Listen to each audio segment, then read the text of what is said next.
up, guys? Autofanatic. We're going to do a quick video here to show you guys how to mix the Autofanatic professional wheel cleaning foam. A lot of guys that are buying it, they're not really sure how to mix it. I have it listed on my website, but I'm going to show you today. This is how I recommend doing it. You can mix it in your foaming apparatus, whether it's an IK9, 1.5, or if you have another brand's foamers as well. And I'm going to show you that as well in another video. But I wanted to show you this because this is the most clever way to do it. It's the best for storage, and it just makes the most sense. I'm going to show you here. Here's a brand new bottle, 32-ounce bottle. We're going to put that to the side. And over here, I have some mixing cups that I get at the local auto body supply shop. You could buy these through a lot of auto body supply shops. You could buy these through Amazon. I'll throw links to this stuff as well. So you want to find a measuring container in ounces, not milliliters. The ounces will just make your life easier. So here we have it every 2 ounces. It's the gradient measure. And then this one here is a larger one, and this one goes up to 16 ounces. So we're going to use this for the toughest break solution. So what I have on the table, these are brand new 1 gallon. They call them F-style jugs. F-style based on they're shorter, they're fatter, and they have the handle here. I also use these for recycling my oil and various other things. Now, if you can see here, this has a wider neck. And the reason I like to use these when I'm doing any kind of mixing of components is you don't have to worry about using a funnel. You don't have to worry about spillage and wasting product. So these are pretty much foolproof. You could buy these from some packaging suppliers online. Amazon does sell these in bulk. I highly suggest you pick up some of these containers, not only just for the Autofanatic wheel cleaning foam, but for anything that you're going to dilute or mix in your garage. And it just makes a hell of a lot of sense. So on each bottle, I will just mark toughest brake dust 12 to 1. So it's 12 ounces to 1 gallon of water. And then we have moderate, which is 8 ounces to 1 gallon of water. And then light, which is 5 ounces to 1 gallon of water. Now, these are the measurements that I have come up with on my cars and through all the R&D and testing. Now, you could experiment with it. This is not something that's set in stone. It's not like you're mixing antidote for the medical industry. This is something you could experiment with depending on your car, how much brake dust accumulation you have, the type of brake compound that's on your car, how you're going to apply it, how you're going to pressure wash it off. Everything is going to be relative to this. So light brake dust, I pretty much use that several times a week. The reason I say that is because I wash my car 4 to 5 times a week. I have big Brembo brakes on all my cars, and even though the exterior of the car could somewhat stay relatively clean if it doesn't rain, the front wheels tend to get trashed almost within a day. So I like to use a 5 to 1 mix, foam it up, power wash it off quick, give it a quick blow dry, and I'm on my way. That is what I recommend for maintenance washes. If your wheels are ceramic coated, sealed, wax, and you're really particular the way I am and you're a true fanatic, that's going to be your go-to solution. Now, moderate is going to be for someone that maybe doesn't get a chance to wash their car 4 to 5 times a week, and maybe they can only do it once a week or maybe once every 2 weeks. That's going to be a better solution for that situation where you're going to foam it up, you're going to get a small wheel woolly to get inside of the barrel or anywhere where you can't really get the application of the foam and the steady stream when you're getting it off. That's going to be your go-to solution. Now, for some cars that are going to the racetrack, some cars, believe it or not, some OEMs have really, really difficult brake compounds with the resins that once they reactivate, when you drive the car in the rain, they become extremely difficult to get off. So the way this wheel cleaner is working, it's basically going to attack the resins and reactivate it into like a softer state so you could actually get it off.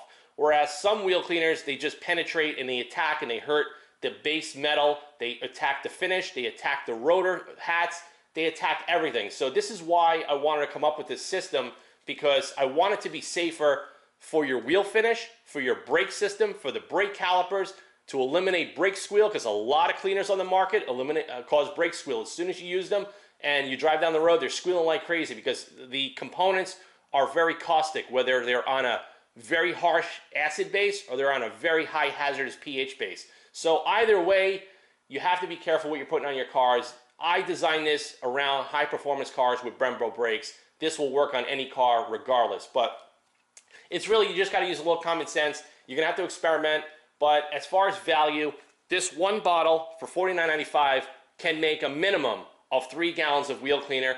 If you're the type of guy that's going to do the light brake dust, you can make even more. So this is an exceptional value. This is half the price of the color-changing, toxic, skunk-smelling wheel cleaners that are out there that I personally can't stand. They're not good for you. They're not good for the brakes. They damage the driveways and the concrete, and there's just too many cons to the pros. Yes, it does work. They work effective, but the health hazards, what it does to your respiratory tract, your eyes, your hands, and what it does to the components of the car, to be honest with you, in my opinion, it's not worth it because I actually care about this stuff, and that's why I did the legwork in doing it. So what you're going to want to do is have your gallons ready to roll, fill them up to the appropriate measurement.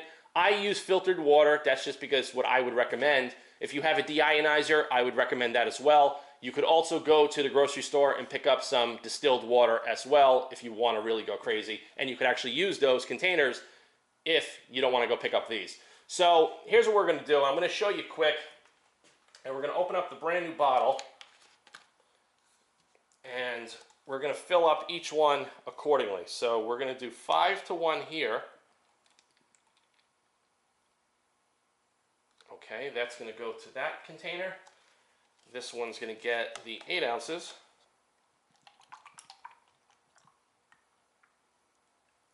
Okay, that goes there. And this one is going to get the 12 ounces.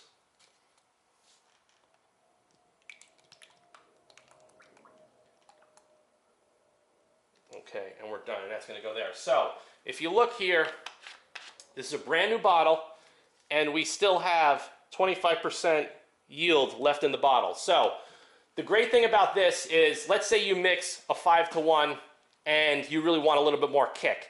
Now you can just take whatever left and convert that 5 to 1 to an 8.1 or a 12.1, and you can even do a 10.1. It depends on what you want. So, this is why this is an extremely versatile product. I personally like to package it this way for you guys to give you the opportunity to play around and see what works, what's going to give you the best yield, the best results, and it's also going to give you the best value in the long term. So that's just the way it goes. And then you're pretty much going to just go up to each container. I'm going to show you here.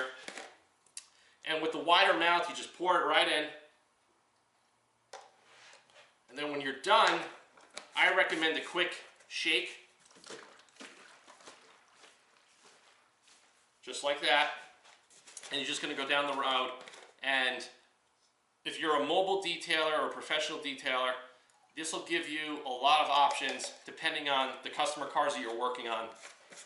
Like I said, sometimes exotic cars with ceramic brakes could be a little bit more difficult, and you're going to want to use a little bit more of a tougher solution. And then here's the 12 ounce. Now, like I said, with the wide neck on these containers, you pretty much 100% eliminate the chance of spilling and using a funnel. And that's pretty much it. So, hope you guys got a couple of tips on how the autofanatic wheel cleaning foam is diluted. You could see it already in the containers. It's already starting to foam up just with a little bit of agitation. So, that's pretty much how it is. You can leave this stuff on your shelf. It doesn't have a specific shelf life. Then when you're ready to use it, you already have it mixed in these containers. So you could grab your foamer, depending on which one you use, and I'll grab the IK 1.5 right here. Like I show you, we undo the reservoir. Now, instead of trying to measure with this, you just pour your solution into the fill line, throw the nozzle head back on, you pump it up, and you go start cleaning your wheels. And it's as simple as that. So this is why I recommend getting a couple of empty gallon containers with the wide necks, put some labels on them, and have your dilution set. And like I said, once you use the first bottle, you'll kind of know where you're going to be at moving forward. And some guys may just want to use the toughest brake dust ratio for everything, which is totally fine. It's not going to hurt anything. It just may make your life a little bit easier. So hope you guys got some tips and tricks on how to do this. Stay tuned to the channel. Thanks for the support. Please like, subscribe, and share. And also stay tuned to my Instagram for the updates as this process is going forward. There's going to be many more demos. We're going to go into the foamers, setting up the foamers, the applications, the different nozzles, and everything in between. So this is for you guys out there, all the customers. So far, the pre-order is going through the roof. We're almost at 50% already sold already on the massive batch of production that we're already in. So see you guys soon. Hit the web store up, autofanatic.com. Any questions, comments, post below. I will see you guys later. Take care.